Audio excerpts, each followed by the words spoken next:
भाई सुनो, जब आप ये वीडियो देख रहे होंगे कितने नोटिफिकेशन, ईमेल और टेक्स्ट आए होंगे आपको? शायद काफी सारे। अब सवाल ये है, इसका आपके समझ पर क्या असर पड़ेगा? ज्यादातर चांसेस हैं कि तुम कम ध्यान लगा पाओगे और शायद कुछ महत्वपूर्ण चीजें मिस कर दोगे। आज के जमाने में जब टेक्नोलॉजी इतनी तेजी से इवॉल्व हो रही है कि हमने कभी सोचा भी नहीं था, हमें एक काम पर पूरा फोकस करने की कला और क्षमता डेवलप करनी पड़ेगी बिना किसी व्यवधान के। हमें डीप वर्क प्रैक्टिस करनी सीखनी चाहिए। डीप वर्क का मतलब क्या है और इसे कैसे अचीव किया जा सकता है? पहले तो अपने सारे नोटिफिकेशन ऑन कर दो, फिर आगे बढ़ते हैं। इस वीडियो में आपको मिलेंगे मल्टीटास्किंग आपको कम प्रोडक्टिव क्यों बनाता है, डीप वर्क और जॉन में होने के बीच का फर्क, और कैसे एक शॉवर लेने का समय एक खास इश्यू पर फोकस करने के लिए अच्छा हो सकता है। बहुत लोग सोचते हैं कि एक साथ कई काम करने से उनका समय बेस्ट यूज होता है, लेकिन यह सोच बिल्कुल गलत है, क्योंकि मल्टीटास्किंग का मतलब उत्पादकता नहीं होता। सोफी लेरॉय, जो यूनिवर्सिटी ऑफ मिनेसोटा में बिजनेस प्रोफेसर हैं, उनकी 2009 में की गई रिसर्च इस बात को साबित करती है। उनका कहना है, जब हम टास्क ए से टास्क बी पर स्विच करते हैं तो हमारा ध्यान पहले काम में ही अटका रहता है, जिससे हम दूसरे काम पर पूरा फोकस नहीं पाते और हमारी परफॉर्मेंस पर बुरा असर पड़ता है। उन्होंने 2 ग्रुप्स का एक्सपेरिमेंट किया। ग्रुप ए को वर्ड पजल्स सॉल्व करते हुए बीच में रोककर रिज्यूमे पढ़ने और हाइपोथेटिकल हायरिंग डिसीजन लेने को कहा गया। ग्रुप बी ने अपने पजल्स को फिनिश किया और फिर रिज्यूमे पर गए। दोनों टास्क के बीच लेरॉय ने एक क्विक टेस्ट दिया ताकि देखा जा सके कि पार्टिसिपेंट्स के दिमाग में पजल से कितने कीवर्ड अटके हुए हैं। नतीजा क्या निकला?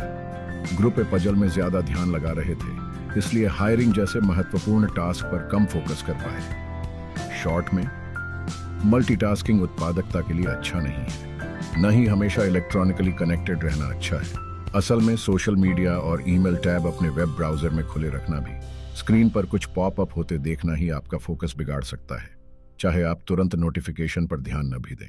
दोस्तों, अगर आपको मेरा काम पसंद आ रहा है, ये बुक की सारांश अच्छी लग रही है, तो प्लीज चैनल सब्सक्राइब कर ले। मेरे हार्ड वर्क का ये छोटा सा रिवॉर्ड होगा। चलिए आगे बढ़ते हैं। मैं आपकी सपोर्ट के लिए बहुत आभारी हूँ। आपकी सदस्यता मुझे और अधिक बेहतर कंटेंट बनाने के लिए प्रेरित करेगी। आगे बढ़ते हुए हम इस किताब के कुछ अन्य महत्वपूर्ण पहलुओं पर भी ध्यान देंगे। उदाहरण के लिए 2012 में मैकिन्से कंसल्टिंग फर्म की एक स्टडी के मुताबिक औसत वर्कर अपने वर्क वीक का 60% ऑनलाइन कम्युनिकेशन टूल्स इस्तेमाल करने में और इंटरनेट सर्फिंग में लगा देता है, सिर्फ 30% समय ईमेल पढ़ने और जवाब देने में। इस डेटा के बावजूद वर्कर्स को लगता है कि वो पहले से ज्यादा काम कर रहे हैं। ऐसा इसलिए है क्योंकि छोटे टास्क कंप्लीट करके और इन्फॉर्मेशन को इधर उधर भेजकर हमें बिजी और अकॉम्प्लिश्ड फील होता है, लेकिन असल में यह हमें सच में फोकस करने से रोक रहा होता है। तो अब तुम जान चुके हो डीप वर्क में आने वाले रोड ब्लॉक्स के बारे में, लेकिन उन्हें कैसे पार किया जाए। एक परफेक्ट स्ट्रैटेजी तो नहीं है, पर यह कुछ तकनीकें तुम्हें उपयोगी लग सकती हैं। पहली है मोनास्टिक अप्रोच। ये तकनीक सब डिस्ट्रैक्शंस को दूर करके एक मॉन्क की तरह खुद को आइसोलेट करने पर काम करती है। दूसरी है बिमॉडल अप्रोच, जिसमें एक क्लियरली डिफाइंड लंबा टाइम पीरियड काम के लिए अलग किया जाता है और बाकी का टाइम सब कुछ और करने के लिए फ्री होता है। तीसरी है रिदमिक अप्रोच। इसका आइडिया है डीप वर्क के ब्लॉक्स, मान लो 90 मिनट्स के लिए फॉर्म करना और एक कैलेंडर से अपनी उपलब्धियों को ट्रैक करना। और आखिरी है जर्नलिस्टिक स्ट्रैटेजी, जो किसी भी अनएक्सपेक्टेड फ्री टाइम को अपने डेली रूटीन में डीप वर्क के लिए इस्तेमाल करने की बात करता है। पर इनमें से जो भी तकनीक इस्तेमाल करो, याद रखना कि ये मेथोडिकल है, रैंडम नहीं। असल में यही अंतर है इन द जॉन में होने और डीप वर्क के बीच। आखिर में जॉन में आना अक्सर चांस पर डिपेंड करता है और प्रोक्रेस्टिनेशन के घंटों बाद होता है। वही दूसरी तरफ डीप वर्क इंटेंशनल और डिजायर्ड होता है, इसलिए जरूरी है कि रिचुअल्स हैं जो आपके दिमाग को इसके लिए तैयार करें। एक रिचुअल हो सकता है अपनी स्पेस डिफाइन करना। इतना सिंपल हो सकता है जैसे अपने ऑफिस डोर पर डू नॉट डिस्टर्ब का साइन लगाना, या फिर लाइब्रेरी या कॉफी शॉप जाना। यह खासकर मददगार है अगर आप ओपन ऑफिस में काम करते हो। जैसे जेके रॉलिंग ने अपनी आखिरी हैरी पॉटर बुक को फिनिश करते वक्त अपने घर के हेक्टिक एनवायरनमेंट से बचने और प्रेशर से कोप करने के लिए एक 5 स्टार होटल में स्टे किया था, ताकि वो डीप वर्क में जा सके। एक और रिचुअल है बाउंड्रीज डिफाइन करना, जैसे इंटरनेट डिस्कनेक्ट करना या फोन ऑन ऑफ करना। और आखिर में अपने डीप वर्क को सस्टेनेबल बनाओ, क्योंकि चाहे वो हल्की एक्सरसाइज हो, खाना हो या कैफीन की थोड़ी सी जरूरत, अपने शरीर को वो देना जरूरी है जो इसके लिए चाहिए अगर आप फोकस करना चाहते हो। अगर नहीं, तो डीप वर्क में रहने की मेंटल एनर्जी कभी नहीं मिलेगी। आजकल हमारा दिमाग डिस्ट्रैक्शन के लिए तरसता है। हर जगह लोग अपने स्क्रीन पर चिपके रहते हैं, गेम्स खेलते हैं, मैसेज भेजते हैं या बार बार अपना फेसबुक रिफ्रेश करते रहते हैं। समस्या ये है कि हमारा दिमाग आसानी से डिस्ट्रैक्ट हो जाता है। इवोल्यूशन के हिसाब से देखा जाए, ये डिस्ट्रैक्शंस खतरा या मौका लेकर आते हैं। इसलिए एक काम पर गहरी फोकस करना हमारे लिए मुश्किल हो जाता है। लेकिन टेंशन मत लो, प्रोडक्टिव मेडिटेशन आपके दिमाग को रिवायर करके फोकस करने में मदद कर सकता है। यह कैसे काम करता है?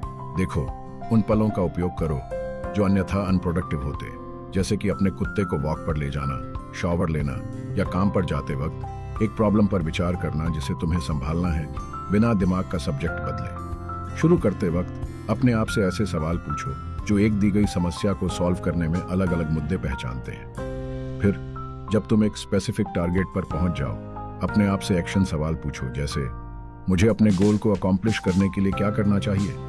इसे अपने दिमाग की हार्डकोर वर्कआउट रूटीन समझो जो तुम्हारी फोकस को बिल्ड करने में मदद करेगा। सोशल मीडिया और इंटरनेट का उपयोग करते वक्त अपने इरादों का ध्यान रखना भी जरूरी है। उदाहरण के लिए, अगर तुम फेसबुक का उपयोग दोस्त से टच में रहने के लिए करते हो तो उनसे कम्युनिकेट करो, लेकिन जब भी संभव हो उनके साथ व्यक्तिगत रूप से ज्यादा समय बिताने की कोशिश करो।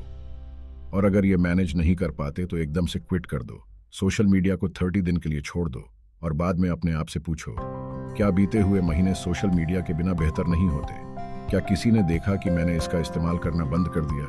अगर दोनों का जवाब नहीं है तो इसे हमेशा के लिए छोड़ दो, लेकिन अगर हाँ है तो शायद वापस आना बेहतर होगा। जब तुम दिन भर काम या काम से जुड़ी भागदौड़ के बाद घर आते हो, अक्सर बस यही चाहते हो कि कुछ न करो। और हम में से बहुतों के लिए इसका मतलब होता है कोई फिक्स टाइम स्लॉट्स न होना जिसमें टास्क कंप्लीट करने होते हैं। लेकिन आयरनिकली हर रात हम सेम रूटीन में फंस जाते हैं, टीवी देखना, फोन स्क्रॉल करना या कंप्यूटर पर घूमना। और जब फाइनली सोने का टाइम आता है तो हम घर आए टाइम से ज्यादा थके महसूस करते हैं, जो अगले दिन के लिए एनर्जी चुरा लेता है। इस सिचुएशन से कैसे बचें? हर चीज को शेड्यूल करके तुम अपने टाइम को माइंडफुल तरीके से स्पेंड करने का टाइम निकाल सकते हो।